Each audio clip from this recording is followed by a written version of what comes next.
Okay, Credence 2.0. What is in the air? What are we doing? What are we doing with the step siblings? Keep it to the books. Keep it to the books. Keep it to the fiction. Okay, we don't need any true stories about this. Please.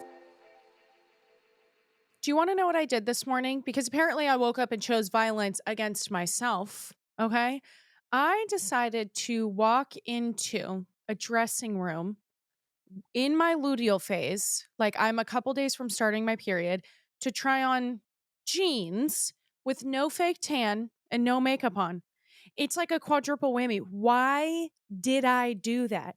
Even if I'm in my follicular phase, I've got a fake tan on, a full face of makeup, and I'm feeling my best.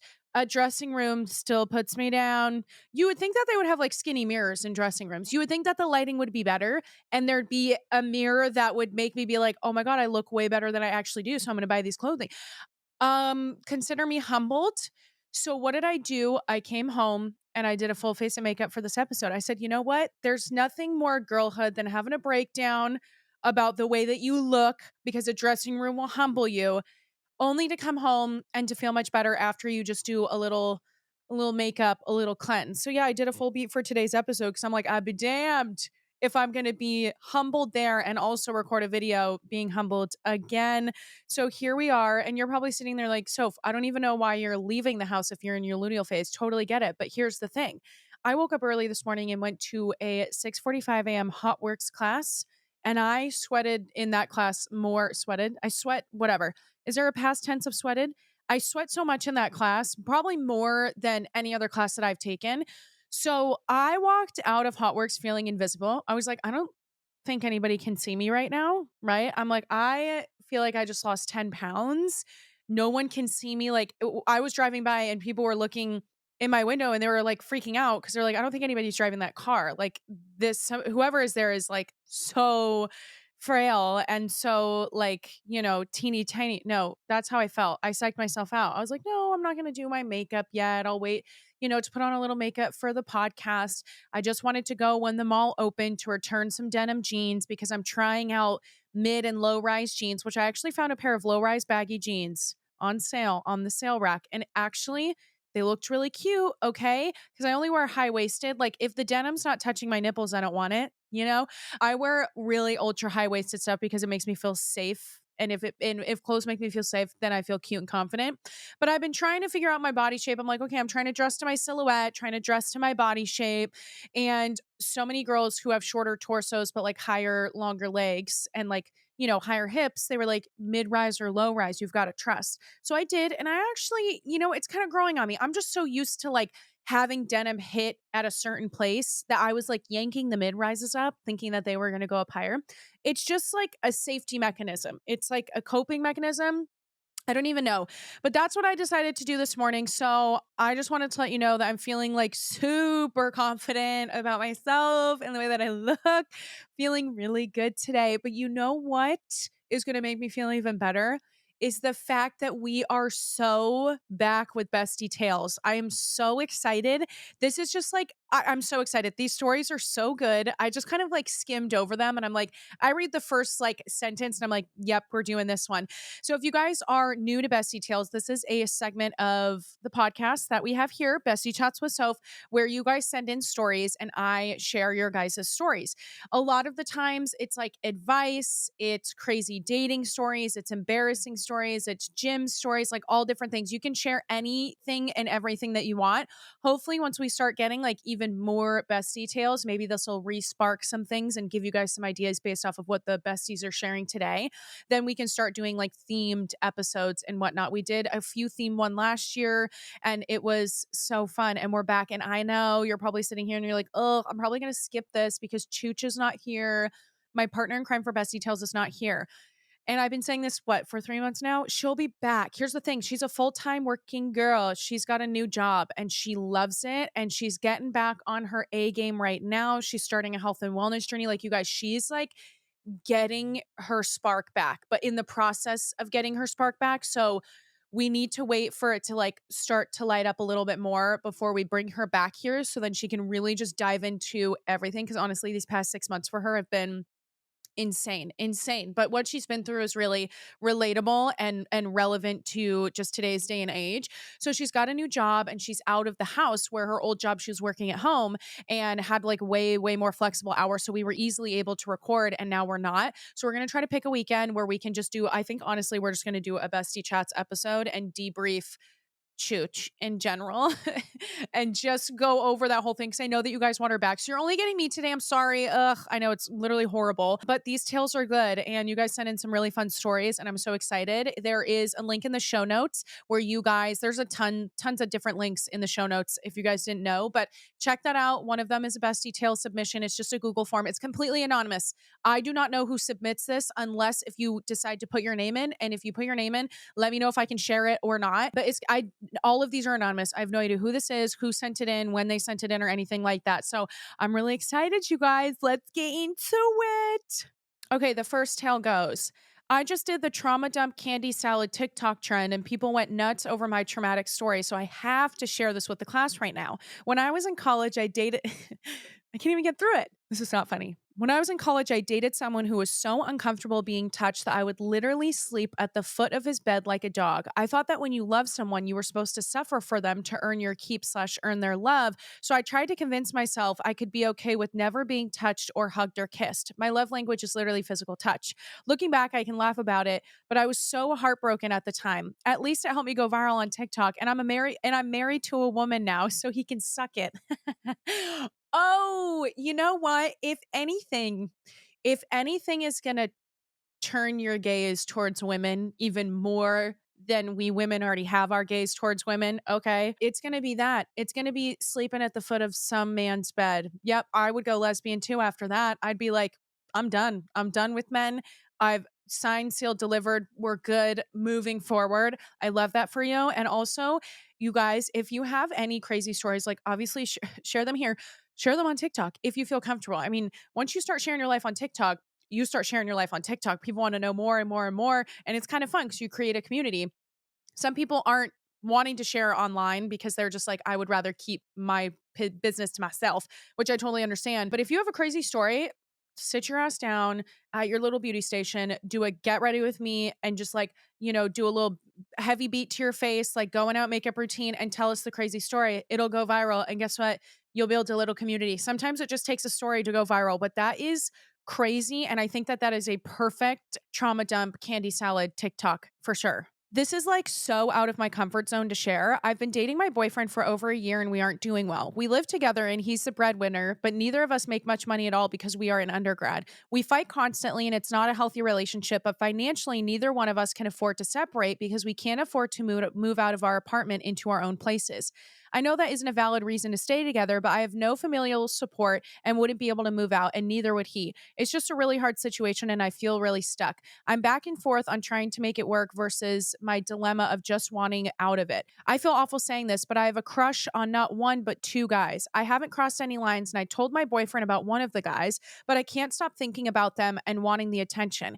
It feels so nice to be wanted by someone after not feeling that in my relationship, and I really don't know what to do. I feel like a terrible person. Thank you, bestie.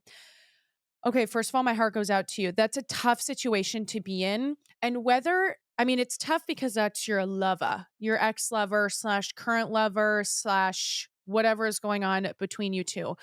A toxic roommate situation, or just a non-beneficial or smooth roommate situation, is seriously one of the hardest things to get through. It doesn't feel like there's a light at the end of the tunnel. I've been through a few interesting roommate situations, and when it's bad, it feels like a dark cloud is just over you all the time, because your home is supposed to be your safe space, even if it's just your bedroom. It doesn't have to be the rest of the home, or even if it's just one spot of the home that is your safe space or whatever.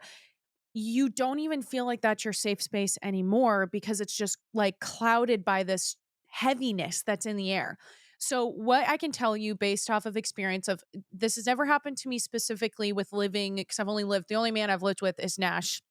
But the only advice that I can give you is that it will get better and you'll get through this and you'll look back and you'll be like, okay, that was such a small period of life. Anytime that shit is going on in your life, which it's not easy to think this way when you're in the middle of it and you're in the thick of it, but just know that it's such a small period of time of your life. Like it seems so significant right now, but all of a sudden 6 months, a year, 2 years will go by and then all of a sudden you look back and you're like, God, that felt like it was only like a month that went on. Like it feels different, but I'm really sorry that you're going through that. That is not an easy situation, especially if it's finances, which is why before moving in with your partner, it's so important to like vet the situation and make sure that you two are really, really, really, really ready to do that. Sometimes you maybe don't have a choice and you don't have other roommates and it's the most convenient thing and you guys are in a healthy spot and moving in is just what's best financially and it's the only option that you have and I totally get that. But definitely it's one of those lessons that can be learned. I would say that having a crush on other people is, you know what? These bestie tales that are sending in besties, y'all be crushing on other people when you already have a man, okay? It's one of those things that you just kind of have to communicate through. And it's awkward. It's going to be an awkward conversation, but you have to sit down and be like, listen, I can't move out. You can't move out. Let's live together. Let's kind of break up. Keep it platonic. It's going to be weird. This is going to be awkward. Have your set of rules. Like, don't bring any girl home. I won't bring any guy home. Like, let's just keep to our own spaces, start dividing up things in the house. If this is what you want, if you don't want to be with him, which I'll tell you right now, it doesn't sound like you do. It doesn't sound like you do. It might just be like a convenient situation where you're like, well, do I want? No, you would know. You would know if you really want to be with this man. And it seems like it's not really quite working out in the way that you want it to. And you just have to create the divide. It's going to be shitty, but you'll get through it. But you have to create like a clear boundary and have a conversation to be like, this is like, we've got to figure this out. Are we together? Are we not together? If we are, let's go for it. If we aren't, this is how we're going to move forward and have a very clear cut pathway on how you guys are going to move within the household until you guys have enough to be able to part ways and get your own space. Or maybe you find a friend or make a new friend, or he makes a new friend and somebody else can move in, or whatever it is. You can figure it out. You will get through it. It's only just going to be like a moment in time. It feels really shitty right now, but I think a conversation definitely needs to be had. Somebody sent in just one sentence that I think a lot of people are maybe relating to right now. But somebody said, absolutely terrified of letting everyone down, crying most nights, thinking I'm a failure. And that was it. And this is why I love Bestie Tales, because sometimes you just need to let it out. And that's kind of what I want this space to be. It's completely anonymous. Like, just let anything out. Say anything that you want. It doesn't matter. Like, I can take you guys. You can get deep. You can get heavy. You can get happy. It doesn't matter. Tell me the craziest story ever, whatever it is. This is why this is a safe space, because I want to be able to share your thoughts so you guys know that you're not alone. Anything that you're feeling right now in this moment, what are you feeling? Are you feeling joy, happiness, sadness, heaviness, anger, frustration, embarrassment? What are you feeling? Whatever you're feeling right now, or if you're feeling absolutely terrified of letting everyone down and you cry most nights thinking that you're a failure, just know that you're not alone in feeling that way at all. You are not alone. You are not alone. Okay. And also, you are not a failure. I think that all of us feel some sense of, we as human beings always want to be a better version of ourselves and strive for the best, but we always fail to realize, to look back and realize how far we've come and the good that we have done, even if it's like one thing that we accomplished in the past year, where you feel like everybody's just accomplishing something new every single week. You have to get real with yourself and celebrate all of the small wins, celebrate the small things that are going on in your life, and write down. I challenge you to get out a piece of paper, not on your phone, like real pen to motherfucking paper. Let's get back to it, okay? Because there's a whole, science behind actually writing things down and not just typing it. But I want you to write 10 things that you're grateful for. I want you to write 5 things that have gone well for you in the past couple years, 5 things that you have accomplished and have gone well that you are proud of. And that's all. Keep it simple. 10 things you're grateful for, and 5 things that you have accomplished in this past year, couple years, whatever, that you're proud of. And look at that list and be like, you know what? I'm not that big of a piece of shit as I thought I was. It's not that bad. It could be way worse, right? You're not a failure. You're not letting anyone down. You're doing the best that you can. But I'll tell you right now, what you put out, I know, here we go. This is going to sound woo-woo. What you put out you're going to get back. It's as simple as that. What is it? The law of attraction, The Secret, that book called The Secret. Whatever you put out into the universe, it's going to come right back at you. So if you continuously sit in a cycle of self-pity, that I'm a failure, oh, I'm a piece of shit, I can't do this, I can't, I won't, I should, I could, you're just going to be sitting there forever. You're never going to be able to get out of that fog. And it's kind of weird when you try to start thinking better about yourself and you try to look yourself in the mirror and be like, I like my hair and my brows and my lips. Like, it's awkward. It's awkward to compliment ourselves. It's awkward to feel good about what we do, because it's always easier. It's way easier to sit down and be like, poor me, my life is hard. Don't get me wrong. I love a good pity party. I love a good pity party. But it's so easy to sit in that self-pity, the self-hatred, and the sorrow and the sadness. Why do you think things online and social media that are bad go viral all the time? You barely see things that are good that catch traction. Like, it will always be something that people will want to see too, that other people will want to hear. And also, if you're seeking out that in others of like, what, oh, okay, they're not doing good, they're not doing good, I feel better because my life's not that bad. That's not how you want to live. You want to live in a glass half full kind of optimistic mindset, which is sometimes a little cheesy. It's a little corny. It's a little bit uncomfortable. Sometimes you think of that kind of person that's a little bit cheesy and optimistic, and you're like, ugh, gag me. No, sometimes you have to. It's like you go into this, whatever you want to call it, a la la land of thoughts of like, you know what? I'm going to wake up tomorrow. Like, you just have to get it done and wake up tomorrow and be more optimistic and write down a list of things that you want to accomplish in the day or in the week or whatever, and just get it fucking done. Get it done because you can, and prove to yourself that you can. And then that starts like a snowball of all these different things, of good things. You start putting good out into the world, you're going to get good back. You're not a failure. Everything's going to be okay. Hopefully tonight you don't cry about feeling like a failure, because you're not. And I think a lot of people feel like a failure right now. It's easy to. We live in an environment where it's really easy to feel like you're a failure, unfortunately. But I'm going to tell you right now, most people are not feeling very good. They're not. No, most people I don't think are feeling excellent about everything. And that's just, I feel like, life. But especially now more than ever, it's just, we're in a funky environment right now. But I love you and everything's going to be okay. Okay, the next one goes, hey, Sophia, I love listening to your podcast. You're like a big sister, and I love how open and real you are. Thank you. I love you. The question I have might be embarrassing, but I seriously don't know and was never taught how to properly dispose of a tampon. I'm always scared someone is going to see it in the trash or smell it if it sits for a while. Again, I hope this isn't a stupid question. I feel like I'm the only one who genuinely doesn't know. Not a stupid question. There's never any stupid questions here. Okay, first of all, I'm going to tell you how I get rid of a tampon. I don't use tampons anymore, but when I did use tampons, this is what I did with them. And then second of all, I'm going to go on a little bit of a rant. But first of all, what you want to do is you want to get like a wad of toilet paper ready, okay? Like that you can cover the tampon in. You pull the tampon out, you put it directly into the toilet paper, and you just kind of roll it up like you would roll up like a little joint. I don't know. You just roll it up, okay? And then if you want to, I take another wad of toilet paper and I roll that bitch up so no one's smelling it. And then you put it in the little trash can that's in the women's bathrooms.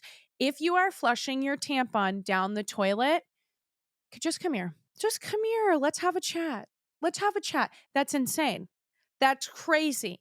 Are you trying to clog your pipes? No, we are not flushing tampons down the toilet.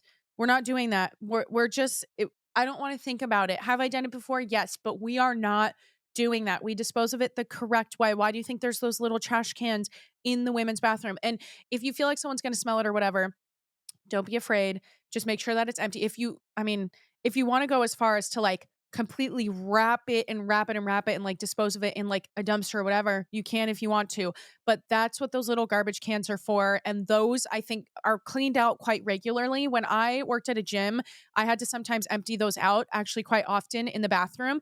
No problem to me. It was like once every like 2 hours, I would go in there and just check in them just to make sure. If there's anything in there, then I would empty it and rebag it. That's not every establishment, but just know that those are usually cleaned pretty regularly. Definitely do not flush it down the toilet at all. But that's how I usually get rid of my tampons. I'll just pull it out, but have the wad ready, stick it in there, roll it up, roll it up again, pull some more toilet paper, roll it up again, really just like a baseball size if you want, stuff it in there. Second thing, you guys, don't be afraid to research things on the internet. You know what I mean? I do this all the time. I'll type in the most insane formulated questions to Google. I mean, the new AI Google thing is kind of handy. Am I scared of it? Kind of, but like it's really nice. It's like that question, the answer is just right there. I'm like, okay, AI, do your thing then. If you're going to be taken over, you might as well answer my question, my insane question that I type into Google in a matter of like 2 seconds. But what I would do, for example, just be like, how do you properly dispose of a tampon in public? Type that into Google, little AI Google. You know what? Why don't we do it? You know what? Why don't we do it right now? Okay. Oh, look at you guys. Look at what I had. Look at who I have. I'm listening to Fourth Wing on Audible, the dramatized version. So it feels like I'm literally there. It feels like I just sparred with Zayden. I have him up here. I just had to like look at a little picture of him. I literally typed in Zayden Rierson. I don't know how to pronounce his last name. Okay, ready? How to properly dispose of a tampon in public. Okay, oop, boop, boop, boop, boop, boop. AI overview right here at the top. You see that? Probably not. It says to properly dispose of a tampon in a public restroom, wrap it in toilet paper or a disposal bag and throw it in the garbage bin, avoiding the toilet as tampons can clog plumbing. Here's a more detailed explanation. Don't flush, wrap it up. You use a disposable bag optional, which you could probably find those on like Amazon or something, like disposable little bags. Find the trash bin, dispose of applicator, and wash your hands thoroughly after disposing. Bada bing. Y'all, just use it. I mean, if AI is already here, I don't have ChatGPT or anything like that, but like if it's already here, just type it into Google. I'll type the most insane things, like it's not even worded correctly.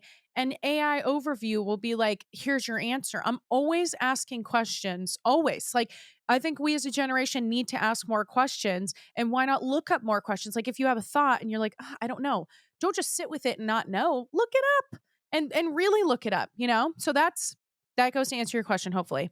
Okay, tell me why some of this energy is giving credence. For the girlies that know, then you know.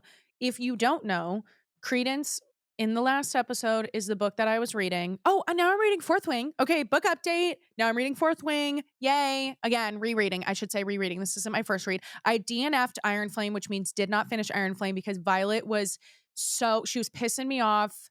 Violet's the main girly, and she was just dragging on. She felt insufferable to me. And also, I was reading the legitimate book of Iron Flame. And for some reason, Rebecca Yaros, she decided to write in .01 font and have it like have literally 1,000 words, or yeah, I don't know, is 1,000 words a lot? Hella words on one page and on the next. And I would read for like 10 minutes and I would only be like a page and a half like read because the words were so small and everything. So I'm listening to it now on Audible, the dramatized version. I'm obsessed. I love it. But some of this is giving Credence, which Credence is about just a girl who ends up going into a cabin with her not blood related uncle and his 2 sons, her step cousins. And they hang out individually and sometimes together in an intimate way. Okay, whatever. But some of this is giving credence. And okay, ready? Here we go. Somebody said, probably my biggest secret is my half brother is hot and I've never met him. Okay. Okay. Okay. When you say it like that, no. Okay. But when I read about it, yes. When it's fictional and not real and it's a book, yes. But when you say it like that, no, I don't think so. But also, okay. I don't know. That's my true, you guys are getting my honest reactions to all of these. I don't know how to feel about it. Probably insane. And some of you guys who maybe have stepbrothers out there are like, you guys are disgusting. Okay, fine. Fine. Sorry about it. That's crazy behavior though. I mean, you've never met him though. Like you are the main character of that book. Like, is Credence about you? Is this fucking play about us? Yes. Okay, here we go. My friend set me up with her guy friend, and at first we didn't understand why, but we quickly got really, really close and we got along incredibly well. We started spending almost all of our free time together and just loved being around each other. He would even sleep over multiple times a week. I'm more myself and more comfortable around him than I ever have been with one guy, and he's not usually a publicly affectionate person, but he was with me. He turned out to be nearly everything I look for in someone, so I guess our friend did pretty good. But the sad part is, we have a couple of major differences in our non negotiables, like kids and religion. Now he's talking to someone, and we talked a lot about how we wouldn't work out and decided we can still be friends, but I'm scared of our friendship and how it will never be the same. We also talked about this new girl, and we both want to respect her in whatever relationship they may form, but I feel like I'm losing someone really important to me, and it's heartbreaking that if it weren't for a couple differences, we'd probably end up together. I was actually able to shut my mind off for the first time ever when he's around. I don't know how to stop thinking about what could have been and get rid of that fear that I'll never have him as that super close friend again. Sorry to bum the mood. LOL. Never a mood bummer. You guys can share anything. It's never gonna bum the mood. But that is, I fear heartbreak. There's so many different levels of heartbreak, and that's just one shitty level of heartbreak. When you have fundamental differences with somebody that you really genuinely care about and probably love, and you're like, but everything is perfect. But there's these things fundamentally that we just don't agree upon. It's so smart that you guys talked about that now rather than couple years down the line when you're moved in, when you're waiting for a ring, if that's what you choose to do, and you want certain things and you've committed all this time, money, and energy and poured it into this person just to turn around and have him be like, "Oh, I don't want kids," or "You don't want kids." And he's like, "Well, I do." You know? That's why when you first meet someone, talking about big things like that is so so important, because if you guys aren't aligned on like fundamental values and beliefs, then I don't think that it can work. But here's the thing, I don't it's not as black and white, because you're going to grow as people and you're going to grow as individuals. So if you guys are able to keep open communication about your thoughts and beliefs and knowing that they can change, that's important too. Because let me tell you, I believed a lot of shit a couple years ago. You know, when I started dating Nash, we started dating 6.5 years ago. We've been together for that long. And I feel like I say that every episode. Just like 6.5 years. Did you know that? But we've been together for so long. I met him when we were 19. Like, we met when we were 19 years old. Okay, now we're 26. It's been a long time. And I believed a lot of things and I acted certain ways and I felt certain things, and now things are completely different. And he's the same way. And with your 20s and 30s and just throughout life, you're going to change what you believe about certain things because we're human. And the more life that you live, the more your opinions and beliefs are going to be shaped into something new, or you already have a current belief and it's going to be cemented even more into like, yes, I knew this is like genuinely what I believe to be true. That's just important as long as you have an open level of communication with your partner. And if you at first agree on things where you're like, yeah, I want marriage. Yeah, I want kids. This is what I believe in. This is my religion. This is my this, that, the other. And you guys are aligned. And then you have that open level of communication and knowing that, like, if maybe you start to feel a certain way about things, that you can bring it to the table and be like, hey, ooh, I don't know. I read this or I saw this and I don't know how I feel about it. How do you feel about it? Like, having those discussions with your partner is so, so important. And just be like, I used to feel this way, but I saw this and now I'm like, I don't know. I'm kind of questioning it. It's healthy to question things. Hello, it's healthy to do that. You're allowed to do that in this generation, in this day and age. You should be doing that. I think more of us need to be doing things and questioning things and having open discussions about all different kinds of things. Nothing in particular, just even when it comes to relationships or family stuff or whatever, health and wellness, it doesn't matter. Like, open conversations and questions and discussions and discourses on things to be able to like receive what somebody says and be like, this is my belief because this is the life that I've lived. I could be like, oh, I totally understand why you would believe that and why you think that way. I don't particularly agree because I have these certain set of values and beliefs that I feel like align better with me and how I feel that to be true. But I understand why you feel that way. And honestly, good for you. Like, we can do that about certain things, and maybe not all things for sure, but certain things, yes. And I think when it comes to that, specifically in relationships, you have to be able to talk about those kinds of things. And I'm really bummed for you, but it's great that you guys were able to talk about that now rather than when it's too late. Have the hard discussions, ask the awkward questions, ask the hard questions, and see, because if you test it at the beginning of the relationship, then you know that it's going to be something that you guys are going to be able to like talk about and change throughout your relationship. But I'm sorry about that. I really am. That's like a different level of heartbreak, but I'm glad that you're able to like shut your brain off around him. Now, as for the girl, you know what? I don't know if I'm not friends with any of my exes. I don't know if I believe in that. I really don't. I'm like, I saw you naked, you seen me naked. Then you have a new girl around. We're trying to be friends. The new girl's around. If I was a new girl, I'd be like, you guys have seen each other naked. I don't know about that. You know, I don't know if I believe in that kind of stuff. I don't think it ever can really work out. But maybe it can. I don't know. Maybe it can. You know, write in a story if it's worked out for you. Okay, this is insane. Ready? Years ago, I started to date this guy. We went over to his house for the first time, and I saw pictures of his ex girlfriend throughout the entire house and thought, strange, maybe his mom really liked her. Then come to find out that this guy used to date his stepsister for years. I brought it up in conversation, and he said he didn't want to say anything because he knew it was weird, but he's still crazy about her. Never dipped out so fast from something so insanely messy in my life.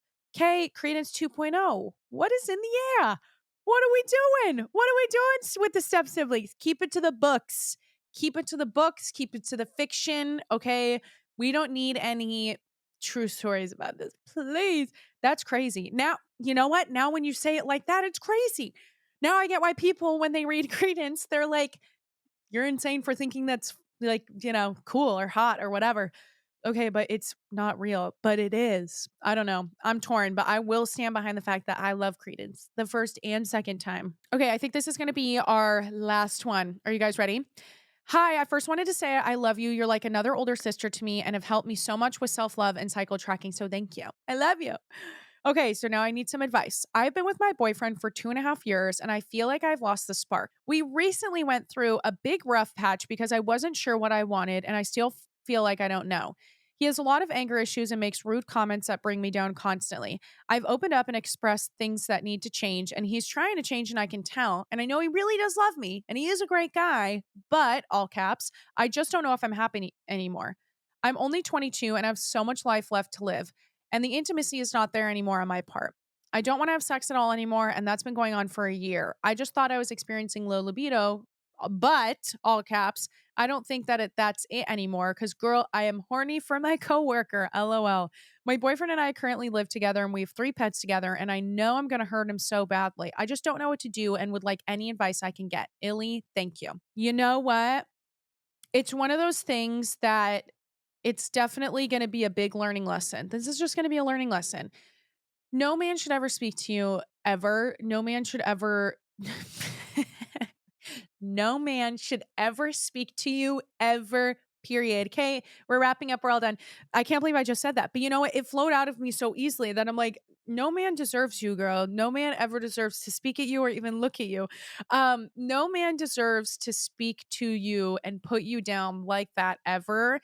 Nobody in your life should put you down ever like that, especially if being your partner, your lover, that should be the one person out of anybody that should never just put you down just because it makes them feel better for 5 minutes. That's never an okay excuse, especially like in an argument or if you're in a disagreement. You don't bring up stuff and don't say like stuff just to put others down. It's easier said than done, of course, when you're in the heat of the moment. But I think that, and if low libido, sometimes it is your partner, okay? And when I was sharing my low libido journey and sharing it with the internet, I was like, yeah, I have no sex drive, whatever. A lot of people were like, it's your partner. Even doctors, maybe try new positions, or do you think it's your partner? I'm like, no, I know to my core. I know that that's not the case. It is for a lot of people though. Like if you're experiencing low libido, unfortunately, it's one of those things that I wish that when you have a low sex drive, that it's just, you can turn and just be like, I know it's just because of this one thing, but it could be,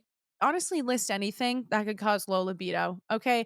Being tired, being stressed, having kids, having a shitty partner, overworking yourself at the gym, underworking yourself with your health and wellness journey, not eating enough, eating too much. It's like you can't really win. You really can't at all. But it can be your partner. And it seems like that's the case, especially if your coworker is making you feel some type of way, girl, you're crazy. But the living situation is tough. It's just one of those things that you're just gonna have to sit him down, have a conversation, be honest with him.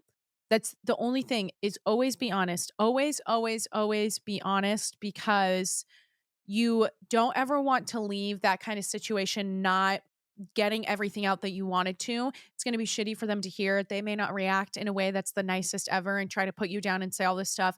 But as long as you can leave a situation like that, even if you live together, so it's going to be kind of a process to go through. This is like a breakup that it's going to be a couple steps. You can't just be like, okay, don't ever talk to me again, block, and then that's it. You guys live together and you've got some fur babies, so you have to kind of deal with that. But continuously communicating that and making sure that you say everything that you want to say and just be honest and be like, I just don't think that this is what I want it to be. And I think I need to, grow with myself. I'm still young. Like, girl, you are 22. You're a fetus. You're a baby. Oh my God, 22. Like, I feel like that was yesterday for me. I'm talking like I'm 50, but I am 26 now. And 22 is like 4 years. That's crazy. That's a long time. Like, you have so much life left to live. You are so young. You are too young to be stuck in a relationship where a guy talks to you in a shitty way and you have low libido because of him. Don't do that. Don't do that. Just make it work. Make a backup plan first before you move out, before you break up with him. Make a backup plan on where you're going to live or what the living situation is going to be, how you're going to deal with all this, and present a plan because men don't do that. So what you're going to do is you're going to come to the table and be like, listen, I'm going to move out by this date. I'm going to take these fur babies or you're going to take or whatever.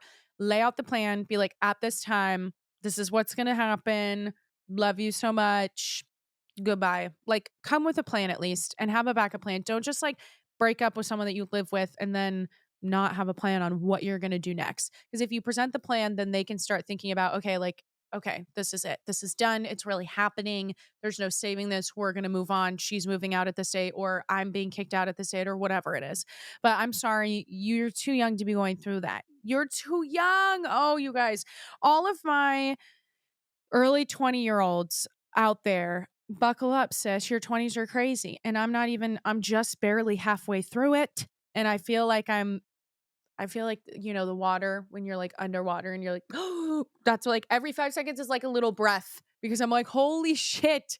Your 20s, I don't think they're supposed to be the best year. I think that your 30s are. I think your 30s and 40s are like the best years. I am very much looking forward to 30s and 40s and that era. I feel like I'm going to have the best the body yada yada. I feel like things are just going to be better. Like, we'll be in a routine. Things will be great. We will be full blown adulting. But all of us are trying to full blown adult when we're literally fetuses in this world. We're quarter lifers. Like, we're not even at the point of needing to have our shit together. We shouldn't have our shit together in our 20s. Now is the time to try and fail and to fuck up and to do all these things. But I think we see so many people who look so successful, which you never know what you see online. Let me tell you that. And we think that we have to have our shit together. Let me tell you, nobody has their shit together. That's for sure. Okay, so fun. So fun. Bestie Tales is back. We're back. All right. I'm going to try to drag Chooch on for the next episode. I will make it a priority to make sure that she's on for the next episode because I know that it's always fun to have somebody else that you're reading these stories with and get their reaction as well. But I love you guys so much. This was such a fun episode. As always, if you guys have any stories that you want to send in, please send them anything at all. If you want advice, if you want to just get something off your chest, if you have a dirty secret that you need to just have somebody know without sharing your name, like I said, it's all anonymous. You let me know. Embarrassing stories, whatever it is, crazy date stories, anything. You want to rant about certain things, you let me know. That's what this space is for. But I love you guys so much. Thank you guys for tuning in, and I'll talk to you guys soon. Bye.